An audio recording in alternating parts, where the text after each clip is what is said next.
जिस साथ हम बात करेंगे multiplication of two complex number, यानी अगर Z1 हो, ठीक है, Z1 is equal to a plus iota b है, ठीक है। इसी तरह Z2 हमारे पास जो है वो c प्लस आयोटा d है। तो फिर हम देखेंगे कि दो कॉम्प्लेक्स नंबर को यानी Z1 को मैं Z2 से किस तरह से मल्टीप्लाई कराऊंगा, ठीक है।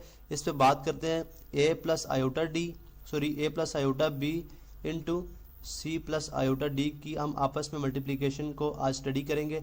अब अगर आप देखें यहाँ पे बड़ी सिंपल सी बात है कि ये हमारे पास हॉरिजॉन्टल मल्टीप्लिकेशन है। अगर हम इसको देखें तो हमें ये बात अच्छी तरह से पता है कि जो डिस्ट्रीब्यूटिव लॉ या जो स्केलर मल्टीप्लिकेशन है वो हमने पिछले लेक्चर में बात की थी कि वो एग्जिस्ट करती है कम्प्लेक्स नंबर के अंदर। तो हम अगर यहाँ पे सपोज करें, सपोजिशन से काम ले, हम बात करते हैं जी, लेट से c प्लस आयोटा d जो है ये इक्वल है किसके, z के। अगर ये z के इक्वल है, ठीक है, तो अगर हम इसको इक्वेशन नंबर 1 बोलें तो ये किस तरह की शक्ल में आ जाएगी, इसकी शेप कुछ इस तरह से बन जाएगी जी, z1 z2 इक्वल हो जाएगा a plus iota b into z, ठीक है। अब स्केलर मल्टीप्लिकेशन हमें पता है होल्ड करती है, किस तरह से होती है, जो है कम्प्लेक्स पार्ट रियल, जो एक दफ़ा स्केलर रियल नंबर से रियल पार्ट से मल्टीप्लाई होता है, एक दफ़ा इमेजिनरी से, तो ये बन जाएगा az, ठीक है, प्लस आयोटा bz, ठीक है। अब यहाँ पे आप वैल्यूज रिप्लेस कर दें, वैल्यूज हमें पता है ये किसके इक्वल आ जाएगा, a इंटू z किसके इक्वल है, z इक्वल है, यहाँ पे z की वैल्यूज आएंगी c plus iota d, c plus iota d, इसी तरह plus iota b into z किसके इक्वल है, c प्लस आयोटा d के इक्वल, ठीक है। इसी तरह अभी हम जो है इसको कंटिन्यू करते हैं आगे, ठीक है, मल्टीप्लिकेशन को। अब हमें ये देखेंगे डिस्ट्रीब्यूटिव लॉ है या स्केलर मल्टीप्लिकेशन है। तो अगर आप देखें तो स्केलर मल्टीप्लिकेशन किस तरह से होती है, अगेन रियल पार्ट रियल से मल्टीप्लाई हुआ है a इंटू सी, ठीक है, और फिर a इंटू आयोटा डी, तो plus a plus iota A D आ गया ये, ठीक है। इसी तरह अगर आप यहाँ पे देखें तो ये भी आयोटा b एक दफ़ा रियल पार्ट से, फिर उसके बाद ये कम्प्लेक्स जो इसका इमेजिनरी पार्ट है उससे, तो ये बन जाएगा आयोटा बी सी प्लस, अगर आप देखें यहाँ पे आयोटा इंटू आयोटा, ये बन गया आयोटा स्क्वायर, ठीक है, बी डी, ठीक है, iota square B D.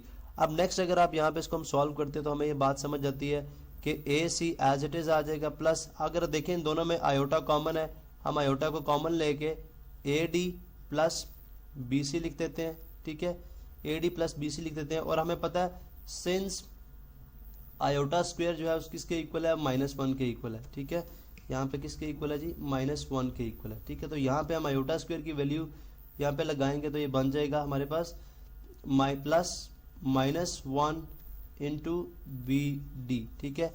Next step हमारे पास क्या है, नेक्स्ट स्टेप में हमारे पास हो जाएगा जी ए सी। अब अगर आप देखें प्लस इंटू माइनस माइनस हो जाएगा minus B D, A C minus B D, ठीक है, plus iota into A D plus B C, ठीक है। अब यहाँ पे अगर मैं दोनों इमेजिनरी नंबर लिख दूँ, ठीक है, यहाँ पे लेट से ये हमारे पास रिजल्ट आया किसका, मल्टीप्लिकेशन का, यानी Z1 मल्टीप्लाई बाय Z2 का, ठीक है। अब लेट से यहाँ पे मैं इसको इस तरह से कर देता हूँ, ठीक है, यानी इस चीज़ को मैं इस तरह से लिखता हूँ कि फर्ज करें Z1 जो है हमारे पास, जो कि एज इट इज़ था a प्लस आयोटा b है, ठीक है, और जो हमारे पास Z2 था वो किसके इक्वल है, a plus iota c plus iota d, ठीक है, Z2 है c प्लस आयोटा d। तो अब अगर आप देखें फार्मूले को आप अंडरस्टैंड करें तो हमें समझ आती है कि फर्स्ट केस में यानी फर्स्ट पार्ट जो होगा, जो मल्टीप्लिकेशन का जो आंसर होगा उसका जो रियल पार्ट होगा वो किस तरह से आएगा, रियल पार्ट ऑफ फर्स्ट, ठीक है, real part of first complex number multiply by real part of second complex number, ठीक है। यानी यहाँ पे मैं लिख देता हूँ कि रियल पार्ट ऑफ Z1, ठीक है, multiply by real part of, यहाँ पे मैं फार्मूला इससे बनाता हूँ Z2, ठीक है, और उसके बाद माइनस का साइन आप लगाएंगे, ठीक है, B। अब देखें imaginary I am part of Z1 और आई एम पार्ट ऑफ, यानी इमेजिनरी पार्ट ऑफ Z1 और इमेजिनरी पार्ट ऑफ Z2, ठीक है। यानी जो हमारा प्रोडक्ट का आंसर होगा, जो हम मल्टीप्लिकेशन में जो हमारे पास आंसर आएगा उसमें जो रियल पार्ट होगा वो इस तरह से आएगा, आपने जो रियल पार्ट है ए Z1 का उसको Z2 के रियल पार्ट से मल्टीप्लाई करके माइनस का साइन लगा के इमेजिनरी का Z1 और इमेजिनरी का Z2, ठीक है। जो इमेजिनरी Z2 है उसको इमेजिनरी Z1 से मल्टीप्लाई कर देंगे, ठीक है। उसके बाद पॉजिटिव साइन, ठीक है। उसके बाद हम आयोटा लगाएंगे, उसके बाद नेक्स्ट, ठीक है। आप देखें ए क्या है, रियल का Z1, ठीक है, यानी Z1 का real, sorry real part of Z1, ठीक है। इसी तरह जो है डी क्या है, इमेजिनरी पार्ट ऑफ Z2, यहाँ पे रियल पार्ट ऑफ Z1 और साथ इमेजिनरी पार्ट ऑफ Z2, ठीक है। पॉजिटिव साइन उसके बाद आ जाएगा बी क्या है, इमेजिनरी पार्ट ऑफ Z1 और साथ सी क्या है, सॉरी बी था हमारे पास AD प्लस BC, ठीक है। अब इसके अंदर B क्या है हमारे पास, इमेजिनरी पार्ट ऑफ Z1 और C हमारे पास क्या है, इमेजिनरी जो रियल पार्ट ऑफ अगर आप यहाँ पे देखें रियल पार्ट ऑफ Z2, ठीक है, real part of Z2।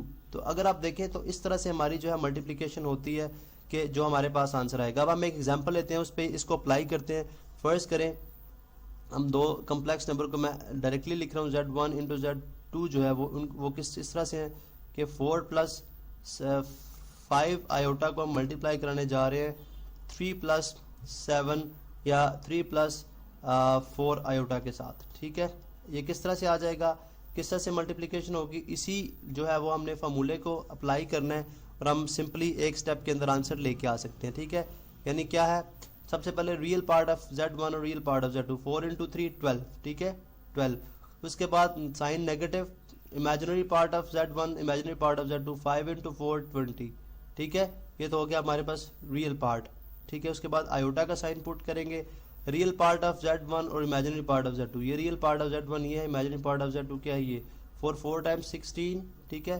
Positive sign, imaginary part of Z1 5 और रियल पार्ट ऑफ Z2 3, 5 और 5 3 जार 15, ठीक है। तो हमारे पास आंसर क्या आ जाएगा, 12 माइनस 20 कितना आ जाएगा, -8 प्लस 16 प्लस 15 प्लस 31 आयोटा, ठीक है। तो आपने देखा कि किस तरह से हमने जो इसी फार्मूले को अप्लाई करके हमने एक प्रैक्टिकली एक स्टेप के अंदर जो है वो मल्टीप्लिकेशन को सॉल्व कर लिया।